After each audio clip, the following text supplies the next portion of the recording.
अब देखो रेडिएशन क्या है। The term radiation is applied to kind of process which transmit energy by the mean of electromagnetic waves. ठीक है, radiation क्या है जो कि एनर्जी ट्रांसमिट करता है किसमें, इलेक्ट्रोमैग्नेटिक वेव से। The amount of radiation mainly depend upon the nature, ठीक है, temperature and type of the surface of body.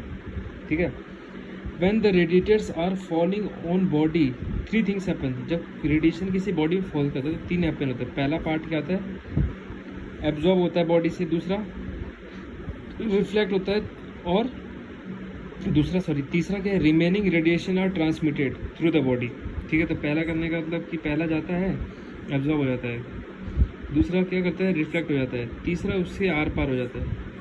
ठीक है, तो अगर Q1 टोटल इंसिडेंट रे है तो Q1 क्या होगा, QA plus QR plus QI। ठीक है, ये याद रखिए। QA क्या है, इंसिडेंट मतलब एक रेडिएशन जो गई वो क्या क्या होता है, क्या क्या चीज़ों से होता है। तो पहला होता है इंसिडेंट हो गया, अब्जॉर्ब हो गया, रिफ्लेक्टेड हो गया, ट्रांसमिटेड हो गया। ठीक है, ART। ठीक है, ट्रांसमिटेड ये हो गया, QI इज रेडिएशन। अब देखो, अब हम ये कह सकते हैं कि अब इक्वेशन से कि 1 is equal to QA upon में QI, QR अपॉन में QI, QR है, इसको हम लिख सकते हैं।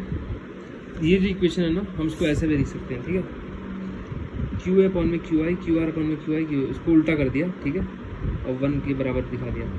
तो ये जो हो गया A plus I, total incident ray, और जो है एब्जॉर्ब, इसे कहते हैं अल्फ़ा। QR अपॉन में इसे कहते हैं ये बीटा, और ये हो गया gamma pi.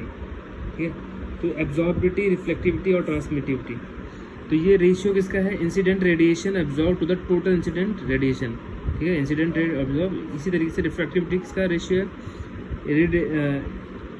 Reflected to the total incident radiation. Transmittivity क्या है, radiation transmitted to the total incident radiation. ठीक है, अब देखो, अब इससे क्या फर्क है, अब बॉडीज पे डिपेंड करते हैं। ठीक है, तो इसमें क्वेश्चन आ सकता है कि ब्लैक बॉडी से ट्रांसमिटिविटी कितनी है, ये सब कितनी है। तो अब देखो, ये 1 के बराबर है। ठीक है, द बॉडी में भी ब्लैक वाइट और ट्रांसपेरेंट और ओपेक, ये हो सकता है। ठीक है, ब्लैक वाइट, तो black body is one absorb all incident radiation. तो जितना ब्लैक बॉडी ना, जितना भी इंसिडेंट रे जा रहा था उन सबको एब्जॉर्ब कर लेता है। ठीक है, ज़्यादातर एब्जॉर्ब कर लेता है। तो इसलिए ब्लैक बॉडी का जो अल्फ़ा है, ये पहला अल्फ़ा दिख रहा है ना, ये एब्जॉर्बिलिटी अपॉन इंसिडेंट, तो ये कितना है 1, और बाकी क्या है 0 0, बीटा का रेडिएशन, रिफ्लेक्शन और ट्रांसमिटिविटी 0 है।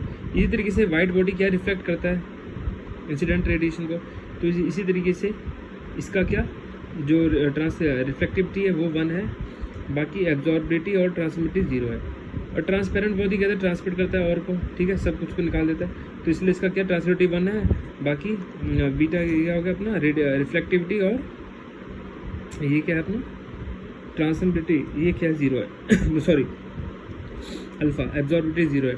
ट्रांसपेरेंट बॉडी इसको पूरा ट्रांसमिट करता है, पर एक ओपेक बॉडी जिसमें आर पार नहीं दिखता है, ट्रांसमिट द इंसिडेंट रेडिएशन। ठीक है, which does not transmit the incident radiation, दस फॉर एन ओपेक बॉडी जो पाई ये है, ये जो कहते हैं ट्रांसमिटिविटी, ये क्या 0 होती है। ठीक है, बट ओपेक में क्या होता है, थोड़ा सा वो ले भी लेता है। ठीक है, और थोड़ा सा वो रिफ्लेक्ट भी करता है, तो इसलिए alpha plus 1 equal to absorbability plus reflectivity equal to 1 होता है। ठीक है, तो ये था हमारा रेडिएशन का। इसके बाद हम पढ़ेंगे इमेसिव पावर क्या है, टोटल मोनोक्रोमेटिक, सेल्फ बॉन्ड, ये सारे लॉ पढ़ेंगे। ठीक है, स्टार्ट करते हैं।